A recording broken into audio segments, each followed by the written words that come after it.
Inflation has gone up. It's at 3% now, up from 2% in April when the tariffs were imposed. No. You know the best way to bring your inflation rate down?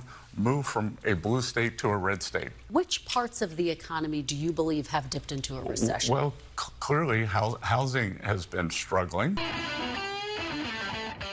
Okay, guys, we have a few clips of Scott Bessent on Meet the Press to look at as he continues trying to defend the failed MAGA economics. So if you can, leave us a like on the video. It helps us out a ton. We want to get to 30,000 subscribers, and let's get right to the breakdown. Kevin Hassett, director of the National Economic Council, said, quote, "We're starting to see pockets of the economy that look like they might be in a recession." Which parts of the economy do you believe have dipped into a recession? Well, clearly housing has been struggling, and so interest rate sensitive sectors have been in a recession. And the other thing that was not helpful, Kristen, was the longest government shutdown in history. It was 1.5% hit to GDP. The 9,500 flights canceled, and the Democrats didn't care that they hurt the American economy. Anything to stop Donald Trump. Well, big picture, is the country at risk, the entire country at risk of being in a recession? No, I am very confident about 2026. Right, guys, salvation, always around the corner, but just out of reach. This is so pathetic, right? It's the line now is to blame the shutdown for their failing economy because the blame Biden train was coming to an end. Again, this is as the party who simultaneously says we need less government because it holds the economy back and that the private sector does everything better. But now it's also the shutdown's fault and not theirs. Blame the government, but not them, the Democrats. But of course, even though the economy was abysmal prior to the shutdown, and it still is after. So it's almost like the trend just continued through it. But any way that they can go but Democrats is what they want to do, even though, America doesn't believe that. Polling shows they blame Republicans. They don't blame Democrats. The truth is, recession is a real worry here. He's just trying to beat around that bush. We have a slowing economy. We have a job market that is teetering on abysmal at best. GDP is underperforming the projections from a year ago. Unemployment is rising, and Republicans seemingly have no plan to thwart this, rather than to just deny its reality or say, but Biden at the points they can't deny. Listen, I can tell you that the Council on Economic Advisors has a study. You know the best way to bring your inflation rate down? Move from a blue state to a red state. Blue state inflation is 0.5% higher, and that is because they don't deregulate, they keep prices up, energy is higher.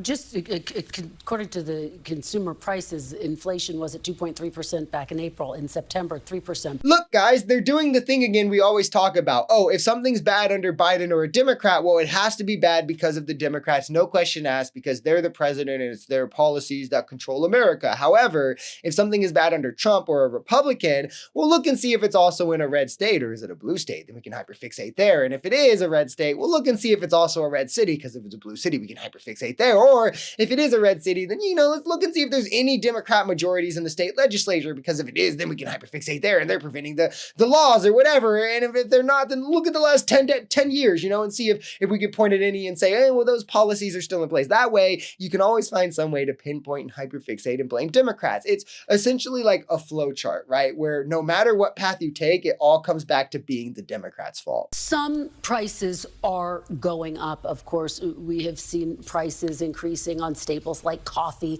bananas, bacon. Inflation has gone up. It's at 3% now, up from 2% in April when the tariffs were imposed. No. They weren't. So inflation hasn't gone up. And Kristen, the one thing that we're not going to do is do what the Biden administration did and tell the American people they don't know how they feel. They are traumatized, and over the Biden inflation, we have slowed inflation, and we are working very hard. We're not going to tell people how they feel, guys. We're just going to tell them that obvious statistical facts are lies. Facts, of course, have a liberal bias and cannot be trusted because they're woke and fake news. Scott Bessent really is not good at this. I'm ashamed at myself because, and this is maybe outing myself a bit here, but when Trump announced his cabinet, Scott Bessent was one of the people that I was like, well, he's at least a smart guy. No, he's not. Inflation is up, But again, like as I said under Biden, this alone, inflation alone, one indicator of any kind, doesn't tell the story of an economy, definitely doesn't tell how people feel. Inflation to an extent is actually necessary for an economy to grow. It's definitely not the boogeyman Republicans made it out to be. It's about the totality of indicators, right? And in some contexts, inflation can be a good thing. In some contexts, it can be a bad thing. Anyone trying to fixate on any one indicator actually though, to do like economy good or economy bad, is self-reporting that they don't actually know what they're talking about when speaking and discussing macroeconomics, which is a really complex and nuanced topic. I digress, but it is funny to watch how like the inflation thing that they hyperfixated on and made a boogeyman purposefully because it was the only line that they had on Biden is now coming back to bite them as they're unable to deal with the fact that their tariffs are inflationary. Trump's economy, however, isn't failing because of rising inflation, right? It's failing because of rising inflation, rising unemployment, underperforming GDP projections from a year ago, having a negative quarter of economic growth, wages on a downward trend with consecutive months of abysmal job numbers. But yeah, what about core inflation or egg prices, guys?